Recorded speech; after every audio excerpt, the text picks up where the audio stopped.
आम ले लो, आम ले लो, मीठे मीठे बढ़िया वाले आम ले लो। आम जो खाए एक बार वो खाए बार बार बार बार। हाँ तो दे दो काकी आम। अरे ओ काकी, लाओ लाओ, मुझे भी दे दो ना आम। मैं भी तो देखूं कैसे हैं तेरे आम जो इतना गला फाड़ रही है इस उम्र में। लाओ दिखाओ।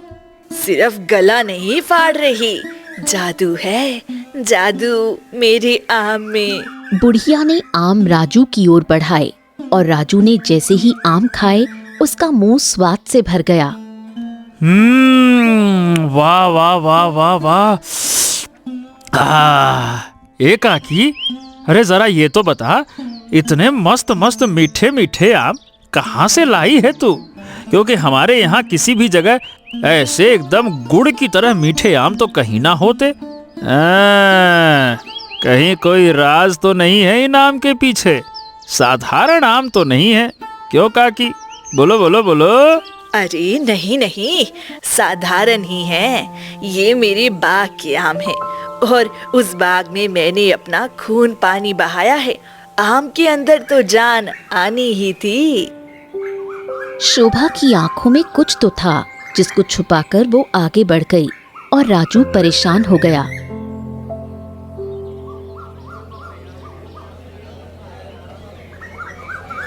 शोभा कुछ ही देर में सारे आम बेचकर फिर से बाग में आ गई। शोभा की पूरी जिंदगी अपने बगीचे में सिमट कर रह गई थी। वो अपने पेड़ पौधों को अपने बच्चों की तरह मानती थी। कुछ तो था इस बगीचे में जिसको शोभा किसी से छुपा कर रखती थी। रात हो गई है, अब मुझे जल्दी सो जाना चाहिए और ध्यान रखूंगी जो आज मुंह से निकला वो फिर कभी ना निकले। मैं नहीं चाहती किसी को मेरे बगीचे के बारे में भनक भी लग जाए। शोभा जल्दी से सो गई और अगली सुबह उठने में उसको देर हो गई। अरे ये क्या हो गया? आज इतना वक्त कैसे लग गया? और मैं तो अभी तक तुलसी मैया की पूजा भी नहीं की। जल्दी से नहाकर पूजा कर लेती हूँ, उसके बाद अपने पेड़ पौधों को पानी दूंगी। फिर शोभा जल्दी जल्दी नहा धोकर तुलसी की पूजा करने लगी और बगीचे की ओर देखने लगी। बगीचे में रंग बिरंगे पेड़ पौधे और फूल खिले हुए थे, सब जैसे उसकी राह देख रहे हों। शोभा जैसे ही उनके करीब पहुंची तभी पेड़ों की आवाज गूंजी। अम्मा जी, आज आने में बहुत देर कर दी। हम सब कब से आपके पानी का इंतजार कर रहे थे। आप जानती हो, जब तक हम आपका चेहरा नहीं देख लेते तब तक हमें फल देने की इच्छा नहीं होती। हाँ दोस्त, तुम बिल्कुल ठीक कह रहे हो। अम्मा, तुम समय पर आया करो। तुम्हारे बिना हम दोनों का मन नहीं लगता। और सिर्फ हम ही नहीं, इस बगीचे का हर पेड़ पौधा तुम्हारे बिना नहीं रह सकता। समय पर आया करो और जल्दी जल्दी पानी डालो अब। पेड़ों की बातें सुनकर शोभा मुस्कुरा दी और फिर एक बूंद आंसू उसकी आंख से गिर गया। उसने जल्दी से आंसुओं को छुपाया और कहा, हाँ हाँ, मैं जानती हूँ, इसीलिए तो अपनों से ज्यादा तुम लोगों का ध्यान रखती हूँ, ताकि तुम हमेशा खुश रहो। तुम लोगों से ही तो मेरी जिंदगी है। फिर शोभा पूरे बगीचे में पानी देने लगी, फिर फल तोड़कर टोकरी में भर लिए और बगीचे से बाहर निकल पड़ी। तभी ये सब उसकी पड़ोसन विमला ने देखा। विमला ने शोभा को ऊपर से नीचे तक देखा और उसके मन में जलन भर गई। अरे ये कितनी दुबली पतली है, फिर भी इतना सारा काम कर लेती है, वो भी इस उम्र में। और मैं हूँ, इसकी बराबरी की होते हुए भी मोटी हो गई हूँ। इसकी तरक्की मुझे अच्छी नहीं लग रही। मुझे कुछ न कुछ तो करना पड़ेगा, इसे ये इस पे तो दिन ब दिन जवानी चढ़ती जा रही है। उधर शोभा सिर पर फलों की टोकरी रखे गांव की ओर बढ़ती है और रास्ते में आवाज लगाती है, आम ले लो, लो आम, शोभा के बगीचे के ताजे रसीले आम। ऐसे आम खाओगे तो बार बार मेरे पास ही आओगे। तभी गांव का मुखिया वहां आता है। अरे अम्मा, तुम्हारे हाथ का फल खाए बिना तो हमारा एक भी दिन नहीं बीतता। चलो लाओ, जल्दी से मुझे 2 किलो आम दे दो। क्या बताऊं, तुम्हारे आम का तो पूरा गांव दीवाना है। मतलब ऐसा आम किसी के बगीचे में होता ही नहीं है। गजब का रसीला और मीठा आम है। लाओ लाओ। क्यों नहीं मुखिया, आखिर मेहनत जो करती हूँ और इतने सस्ते आम पूरे गांव में कोई नहीं देता है। इसी तरह शोभा सारे फल बेचकर घर लौट जाती है। तभी रास्ते में विमला उसके सामने आकर खड़ी हो जाती है। अरे शोभा बहन, क्या अपने बुढ़ापे की उम्र में इस बगीचे में ही लगी रहोगी? जाकर थोड़ा आराम भी कर लिया करो। देखो, मैं बैठकर खाती हूँ तो कितनी मोटी तगड़ी हो गई हूँ। नहीं विमला, तुम्हें बैठकर खाने में मजा आता है तो खाओ, मुझे नहीं आता है। मैं तो अपने बागीचे की मेहनत से ही अपना जीवन बिताऊंगी और ये मेहनत बेकार नहीं जाती। बदले में मेरे पेड़ पौधे मुझे अच्छे फल फूल देते हैं, इसीलिए मुझे उनकी सेवा करने में बहुत आनंद आता है। नहीं, मैं तुम्हारी ये खुशी अब और नहीं देख सकती। आज रात ही मैं तुम्हारे पूरे के पूरे बगीचे को खत्म कर दूंगी। गांव वाले तुम्हारी तारीफ करते हैं और मेरे मोटापे की वजह से मेरा मजाक उड़ाते हैं। इसका बदला तो मैं जरूर लेकर रहूंगी। फिर विमला गुस्से में गांव के बाहर घने जंगल की ओर चली गई। तभी जंगल के अंदर एक फकीर बैठा हुआ था, जो विमला को देखकर हंसने लगा। तुम मुझे देखकर इस तरह हंस क्यों रहे हो? अरे तुम्हारे चेहरे पर साफ लिखा है कि तुम किसी को बर्बाद करना चाहती हो, लेकिन तुम्हें ये समझ नहीं आ रहा कि उसे बर्बाद करोगी कैसे, है ना? हाँ, मैं उसे बर्बाद करना चाहती हूँ, लेकिन मुझे कुछ समझ नहीं आ रहा है मैं उसे कैसे बर्बाद करूँ। मैं उसे बर्बाद करने के लिए कुछ भी करने को तैयार हूँ। हाँ, तो तुम्हें इसकी एक कीमत चुकानी पड़ेगी। अगर तुम वो कीमत दे दोगी तो समझ लो कि वो बगीचा और वो औरत हमेशा हमेशा के लिए खत्म हो जाएगी। क्या सच में? बताओ, मुझे क्या करना होगा? फिर फकीर अपने झोले से एक जल निकालता है और विमला के हाथ में देता है। ये जल उसके बगीचे में जाकर छिड़क देना। उसके सारे फूल और सारे फल रात भर में मुरझा जाएंगे और फिर जो लोग आज उसकी तारीफ करते हैं ना वही लोग कल उसकी बेइज्जती करके उसे गांव से निकाल देंगे। ठीक है, मैं ऐसा ही करूंगी। लेकिन तुम्हें इसकी कीमत चुकानी होगी। हाँ, मैं देने के लिए तैयार हूँ। उसे बर्बाद करने के लिए बताओ, मुझे तुम्हें क्या देना पड़ेगा? तुम्हें मुझे 50 सोने के सिक्के देने होंगे। ये कैसी बातें कर रहे हो? मेरे पास इतने सिक्के कहाँ हैं जो तुम्हें दूंगी? अब वो सिक्के तुम्हें उसी के घर से मिल जाएंगे जिसे तुम बर्बाद करना चाहती हो। शोभा, मैं भी उसे पसंद नहीं करता। एक बार पता है, मैं उसके घर भिक्षा मांगने के लिए गया था। अरे, उसने मेरी बड़ी बेइज्जती कर दी थी। मेरे मुंह पर मेरा तो खून खौल उठा था। फिर विमला लालच में आ गई और जल लेकर वहां से लौट गई। रात के अंधेरे में चुपचाप विमला शोभा के बगीचे में घुसती है और पूरे बगीचे में वो जल छिड़क देती है। फिर वहां से वापस चली जाती है। कुछ देर बाद आम के पेड़ की नींद टूटती है। मुझे लग रहा है कि कोई हमारे बगीचे में आया था। मुझे चुपचाप रहना चाहिए। आम के पेड़ को बताया तो वो परेशान हो जाएगा। वहीं फिर अगली सुबह शोभा जैसे ही घर से निकलती है, तभी एक सैनिक भागता हुआ आता है। शोभा, ओ शोभा, क्यों तुम ही हो पूरे गांव की सबसे ताजे फल बेचने वाली? तुम्हारे आम की तारीफ महाराज के कानों तक पहुंच गई है। महाराज कल सारे गरीब दुखियों को आम का शरबत पिलाना चाहते हैं, इसीलिए तुम्हारे आम राजमहल में मंगवाए गए हैं। क्या सच में? ये तो बहुत खुशी की बात है। मैं कल ही सारे आम लेकर राजमहल पहुंचा दूंगी। हाँ तो ठीक है, कल सुबह तुम्हारे बगीचे के जितने भी आम होंगे सभी लेकर आ जाना। फिर सैनिक वहां से चला जाता है। वहीं दूर खड़ी विमला ये सब सुन लेती है। विमला हंसते हुए घर चली गई। उधर शोभा जैसे ही बगीचे में पहुंची तो उसके सारे फूल और पौधे मुरझाए हुए थे। सिर्फ आम का पेड़ ही ठीक था। हे भगवान, ये क्या हो गया? मेरी सारी फूल कैसे मुरझा गए?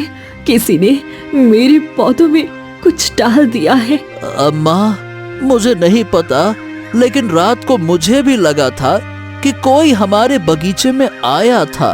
हाँ, हमारी भी नींद खुली थी, लेकिन तब तक वो जा चुका था। हमने किसी को देखा नहीं। हे भगवान, अब मैं क्या करूं? महाराज ने मुझे इतने आम का आदेश दिया है और ऊपर से हमारे बागीचे का ये हाल। चिंता मत करो अम्मा, जिसने भी ये किया है बहुत गलत किया है, लेकिन मेरे आम अभी भी ताजे और रसीले हैं। इन्हें तोड़कर महाराज को दे दो। शोभा ने आम तोड़कर एक टोकरी में भर लिए और उन्हें संभाल कर रख दिया। अब सुबह होते ही ये आम की टोकरी लेकर महाराज के पास चली जाऊंगी, जैसा उन्होंने कहा था।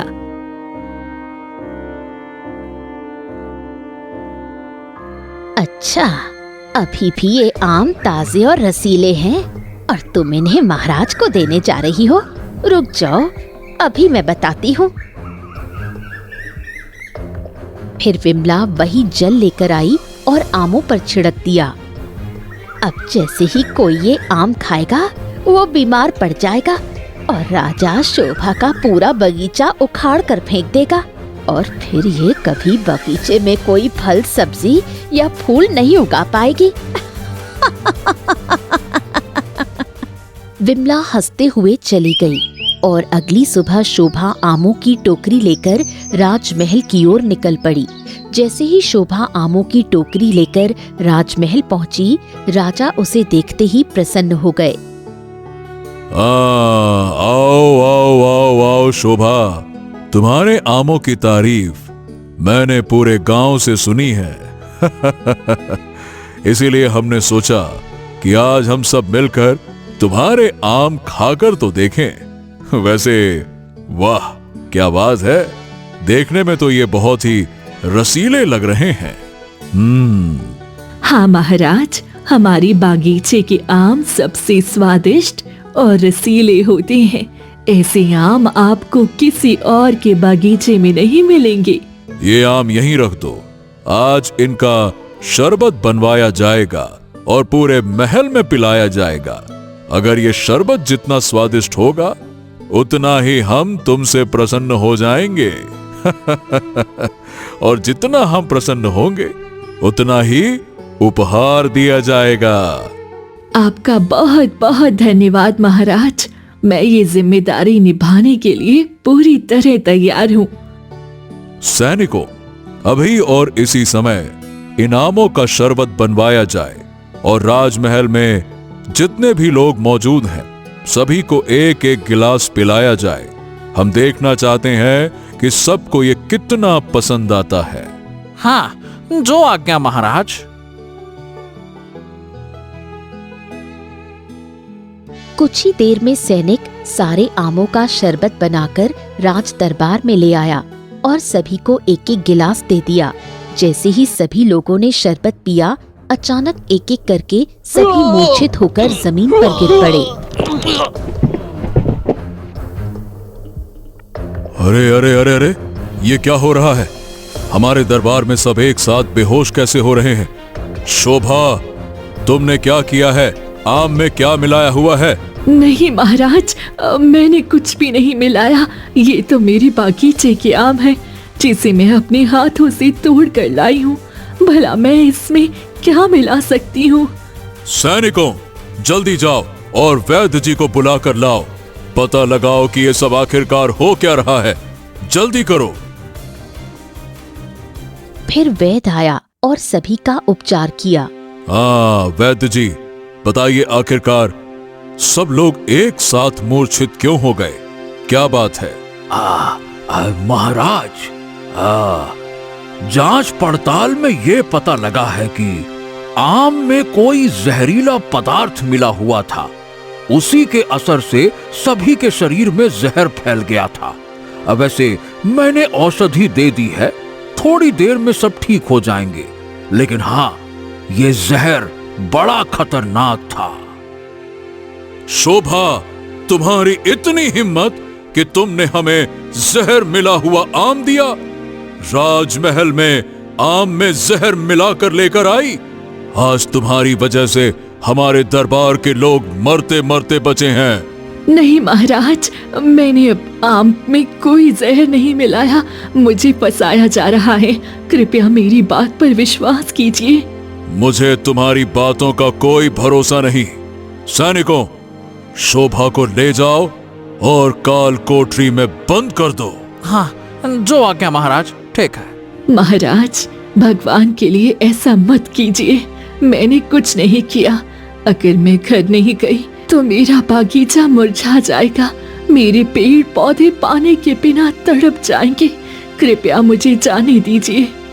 आज तुम्हारी वजह से कितने लोग मारे जाते, तुम्हें इसकी कीमत चुकानी पड़ेगी। 4 दिनों बाद जब पूरी तरह से ठीक हो जाएंगे, तब तुम्हें फांसी दी जाएगी। सैनिकों, अभी के अभी इसे ले जाओ। मैं इसे एक पल भी अपने सामने नहीं देखना चाहता। ले जाओ इसे। सैनिक शोभा को काल कोठरी में बंद कर देते हैं। ये खबर धीरे धीरे पूरे राज्य में फैल गई। हैं? ये कैसे हो गया? भला शोभा अपने आम में जहर क्यों मिलाएगी? मुझे तो यकीन नहीं हो रहा। मतलब उस बेचारी ने कभी किसी का बुरा तो नहीं किया और सीधे महाराज को जहर मिला आम दे देगी। जरूर किसी ने जानबूझकर ये साजिश की है।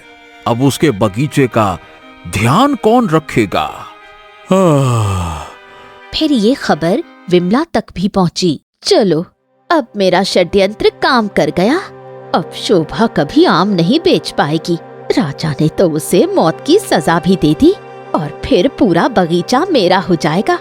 अब सब कुछ मेरा है। इन आमों को बेचकर मैं अमीर बन जाऊंगी। फिर 2-3 दिन बीत गए। शोभा के बिना बगीचे के पेड़ पौधे फिर से मुरझाने लगे और प्यास से तड़पने लगे। ये अम्मा 2 दिनों से हमें पानी देने नहीं आई है। मुझे उनकी बहुत चिंता हो रही है। हाँ, मुझे भी फिक्र तो हो रही है। वो हमें एक दिन भी बिना पानी दिए नहीं छोड़ती थी। अब बताओ भला, 3 दिन हो गए हैं। पता नहीं उनके साथ कुछ बुरा तो नहीं हुआ है। मुझे लगता है कि पड़ोस की विमला ने ही कुछ किया है, लेकिन हम चाहकर भी अम्मा की मदद नहीं कर सकते। हमें वरदान मिला है कि हम सिर्फ नेक दिल इंसान से ही बात कर सकते हैं। उसी समय विमला बगीचे में आई। अरे, इसमें तो अभी भी ताजे रसीले फल हैं। मैंने जो जहरीला पानी डाला था उससे सब मुरझा गए थे, लेकिन अब मेहनत करूंगी तो ये सारा बगीचा मेरा हो जाएगा। मेरा राज कोई नहीं जान पाएगा। मैंने ही शोभा को फंसाया है। फिर विमला की सारी बातें आम का पेड़ और सेब का पेड़ सुन लेता है। देखा, मैंने कहा था ना, यही सब कर रही है। अब हम क्या करें? हमें किसी न किसी से मदद लेनी ही होगी। वहीं दूसरी तरफ झोपड़ी के अंदर रीना चूल्हे के पास बैठी चिंता में डूबी थी। घर में कई दिनों से चूल्हा नहीं जला था और कर्ज का बोझ लगातार बढ़ता जा रहा था। राजू बेटा, हमें कुछ ना कुछ तो करना ही होगा, वरना ऐसे हमारी जिंदगी नहीं चलने वाली है। तुम जानते हो, हमें जमींदार का कर्ज भी चुकाना है और तुम्हारे पिताजी अब इस दुनिया में नहीं है। घर की सारी जिम्मेदारी अब तुम्हारे ऊपर है। हाँ माँ, मैं जानता हूँ, इसीलिए तो रोज सब जगह काम मांगने जाता हूँ, लेकिन कोई भी मुझे काम देने को तैयार ही नहीं है। मुझे समझ में नहीं आ रहा कि मैं करूँ तो क्या करूँ, लेकिन आज भी मैं बाहर जाऊंगा, कुछ न कुछ इंतजाम करके ही लौटूंगा। चिंता मत करो। फिर राजू घर से निकल पड़ा और पूरे गांव में काम की तलाश करने लगा। राजू एक एक घर जाता है, खेतों में भी पूछता है, दुकानों के चक्कर लगाता है, लेकिन हर जगह से उसे निराशा ही मिलती है। थक हार कर वो शोभा के बगीचे के बाहर आकर बैठ जाता है। हाँ, हे भगवान, आज भी काम मिला ही नहीं। ऐसे घर गया तो माँ का तो दिल टूट जाएगा। 2 दिन से घर में चूल्हा तक नहीं जला। हैं? ये बगीचा किसका है? एक काम करता हूँ, इसी में से थोड़े से फल तोड़ लेता हूँ, कम से कम एक वक्त का खाना तो हो ही जाएगा। वैसे किसी के बगीचे से फल तोड़ना तो गलत है, लेकिन क्या करूं, मैं भी मजबूर हूं। फिर राजू बगीचे के अंदर जाता है और चारों ओर देखता है। बगीचे के सारे पेड़ पौधे मुरझाए हुए थे, फूल लटके हुए थे और पत्तियां सूखी दिखाई दे रही थीं। अरे अरे अरे, ये क्या? ये तो पूरा का पूरा बगीचा मुरझाया हुआ है। पेड़ पौधों को पानी की सख्त जरूरत है। ओहो, लगता है मालिक कहीं बाहर गया होगा। एक काम करता हूँ, पहले इन्हें पानी दे देता हूँ, फिर कुछ फल ले लूंगा, ये ठीक रहेगा। हाँ। फिर राजू बाल्टी में पानी भरकर लाता है और एक एक करके सभी पेड़ पौधों को पानी देने लगता है। जैसे ही पानी पड़ता है, अचानक तेज रोशनी फैलती है और पूरा बगीचा हरा भरा हो जाता है। अरे अरे अरे अरे, ये कैसा चमत्कार है!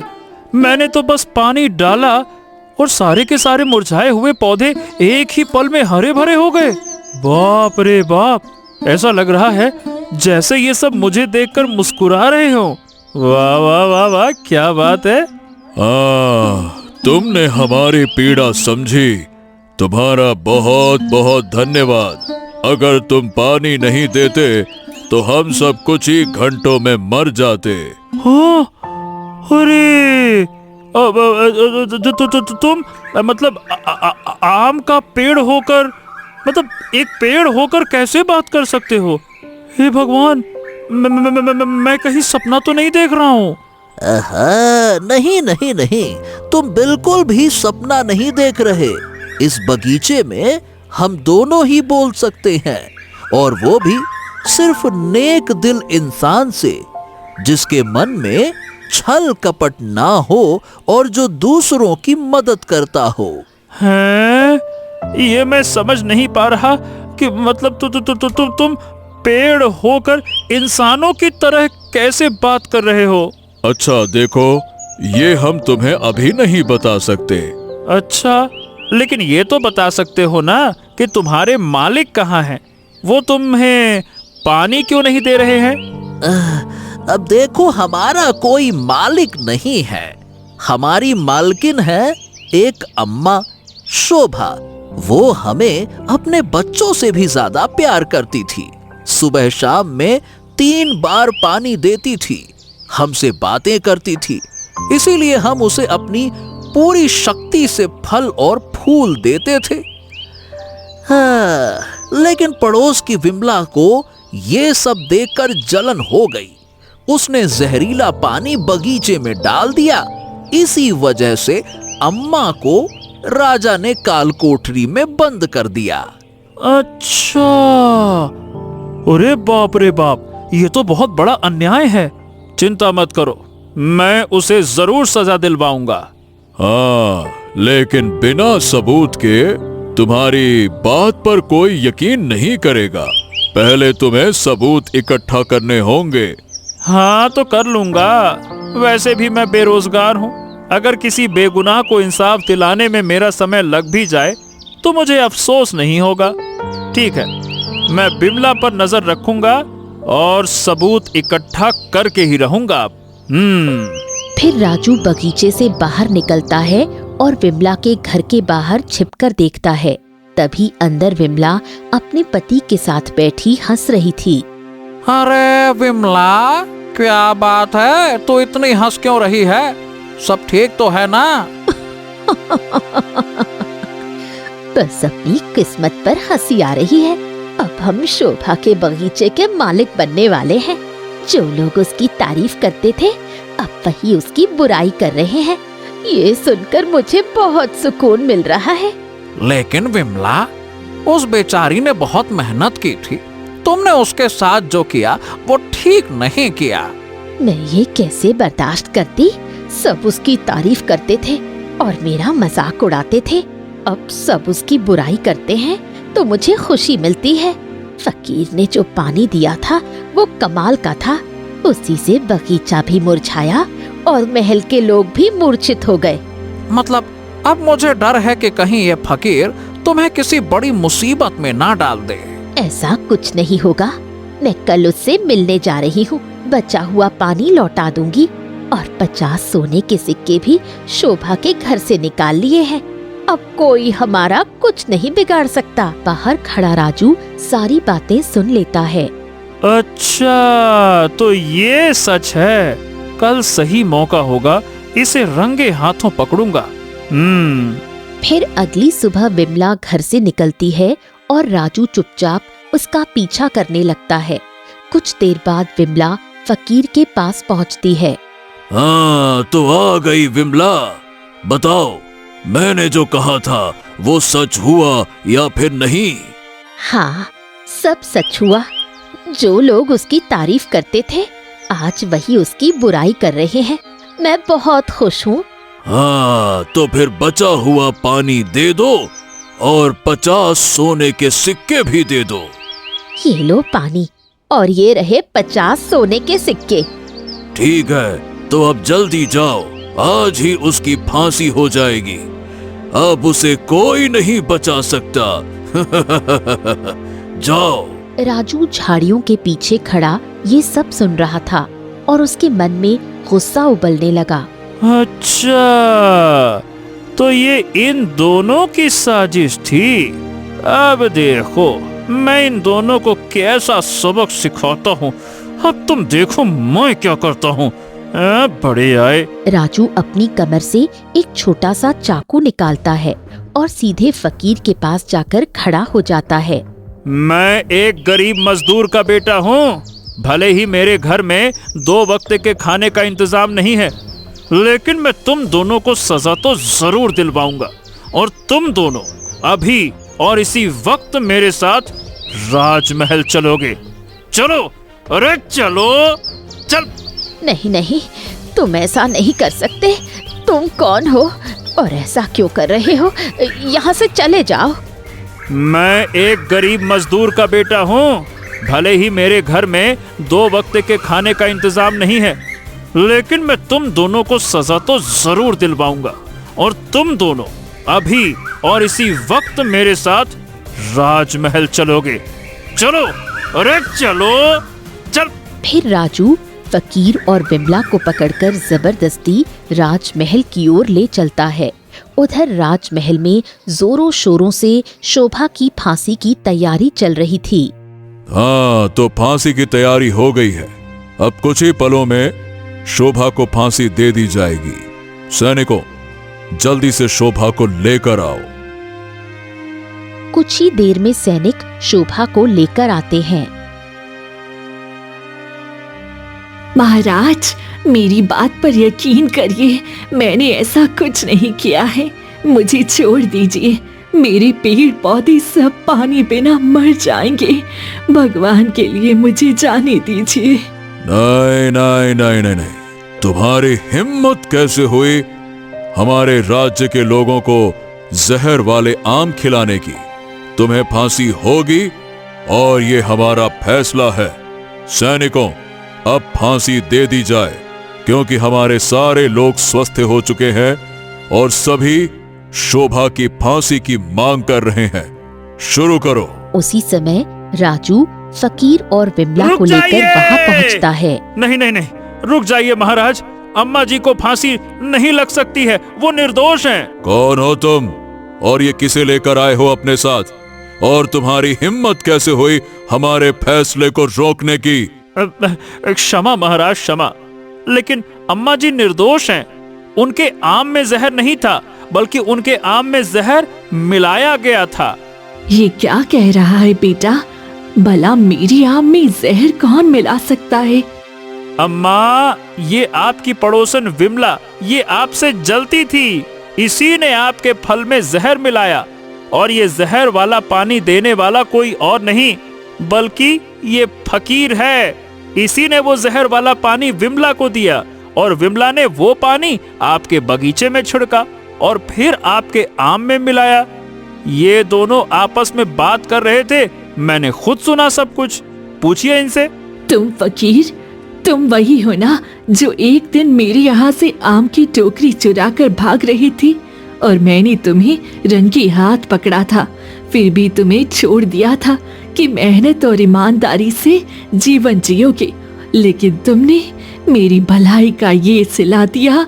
तुम मुझे मौत के दरवाजे तक ले आई। भगवान तुम्हारा कभी भला नहीं करेगा। और विमला, तू तो मेरी बहन जैसी थी, हर वक्त तुमसे प्यार से बात करती थी, लेकिन तुमने इतना बड़ा षड्यंत्र रचा, मेरे बच्चों जैसे मेरे बागीचे को मुरझा दिया और इतने लोगों की जान खतरे में डाल दी। तुम दोनों ने बहुत बड़ा अपराध किया है। अब अपने मुंह से कबूल करो कि तुम दोनों ने ऐसा क्यों किया। बोलो। महाराज, महाराज मुझे माफ कर दीजिए। मैं शोभा से बदला लेना चाहता था, उसने मुझे अपमानित किया था। महाराज, मुझे भी माफ कर दीजिए। मैं उसकी तारीफ से जलती थी। लोग उसके आम और बगीचे की तारीफ करते थे। वो ताकतवर और फुर्तीली थी और मैं मोटी होती जा रही थी। लोग मेरी बुराई करते थे। इसी जलन में मैंने ये किया। मुझे एक मौका दे दीजिए। तुम्हारे बदले की वजह से कितने लोगों की जान खतरे में पड़ी और मैं कुछ ही पलों में एक निर्दोष को फांसी देने वाला था। अगर ये लड़का समय पर नहीं आता तो हमारे हाथों बहुत बड़ा पाप हो जाता। सैनिकों, इन दोनों को ले जाओ और आजीवन कारावास में कैद कर दो। ले जाओ इन्हें। फिर सैनिक फकीर और विमला को पकड़कर ले गए। शोभा, मैंने तुम्हारे साथ बहुत गलत किया। तुम्हें 4 दिनों तक काल कोठरी में रखा, खाना भी नहीं दिया। निर्दोष निकली। मैं शर्मिंदा हूँ। कोई बात नहीं महाराज, ये सब गलत फहमी थी। मुझे आपसे कोई शिकायत नहीं है। आज से तुम्हारे उगाए हुए सारे फल, फूल, सब्जियां और औषधियां राजमहल में आएंगी और तुम्हें उनकी पूरी कीमत दी जाएगी। ये हमारा आदेश है। अच्छा हाँ, और तुम लड़के, तुमने वाकई में बहुत बहादुरी दिखाई। बहुत हिम्मत का काम है राजा के आदेश को रोकना। बताओ, तुम्हें क्या चाहिए? महाराज, मुझे तो कुछ नहीं चाहिए, मुझे बस काम चाहिए, क्योंकि मैं कई दिनों से काम की तलाश में भटक रहा हूँ। तो समझो आज तुम्हारा काम हो गया। तुम्हारा काम होगा शोभा के बगीचे से फल फूल राजमहल तक पहुंचाना और जरूरत का सामान बगीचे तक ले जाना। शोभा बूढ़ी हो चुकी है, इसीलिए उनकी मदद करना। अब वो बगीचा राजमहल की धरोहर है और इसकी देखभाल की जिम्मेदारी तुम्हारी होगी। हाँ, ठीक है महाराज, मुझे ये मंजूर है। धन्यवाद। धन्यवाद। महाराज, आपका बहुत बहुत धन्यवाद। आपने मुझे बेटे की जगह बेटा दिया। चलो बेटा, चलती हैं। फिर शोभा राजू को लेकर अपने बगीचे में आती है। जैसे ही वो बगीचे के अंदर कदम रखती है, वो अपने पूरे बगीचे को हरा भरा देखकर चौंक जाती है। अरे, ये कैसे हो गया? मैं तो इतने दिनों से बागीचे में आई नहीं थी, फिर मेरे पेड़ पौधे इतने खिले खिले कैसे हैं? अम्मा, तुम कितने दिनों बाद आई हो? हम लोग बहुत परेशान हो गए थे। तुम ठीक तो हो ना? हाँ माँ, तुम ठीक तो हो ना? हाँ हाँ, मैं ठीक हूँ, लेकिन तुम लोग इतने हरी भरी कैसे हो गई? तुम्हें पानी कौन देता था? अम्मा, तुम्हारे साथ ये जो लड़का है ना, इसी ने हमें 2-3 बार पानी दिया था। इसी की वजह से पूरा बगीचा फिर से हरा भरा हो गया। क्या सच में बेटा, ये सब तुमने किया? हाँ अम्मा, जब मुझे कहीं काम नहीं मिला तो मैं परेशान होकर यहीं बैठ गया था और सोचा कि आपके बगीचे से कुछ फल तोड़ लूं। लेकिन अंदर गया तो मैंने देखा, बाप रे बाप, सारे के सारे पेड़ पौधे एक तरफ से मुरझाए हुए बेचारे। तो मैंने सब में पानी डाला और बस तभी से ये दोनों बोल पड़े।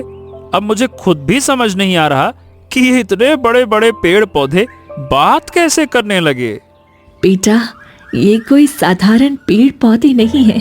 इनमें से एक मेरा सगा बेटा है और दूसरी मेरी बेटी है। क्या? ये आप क्या कह रही हो अम्मा? मेरे 2 छोटे बच्चे थे।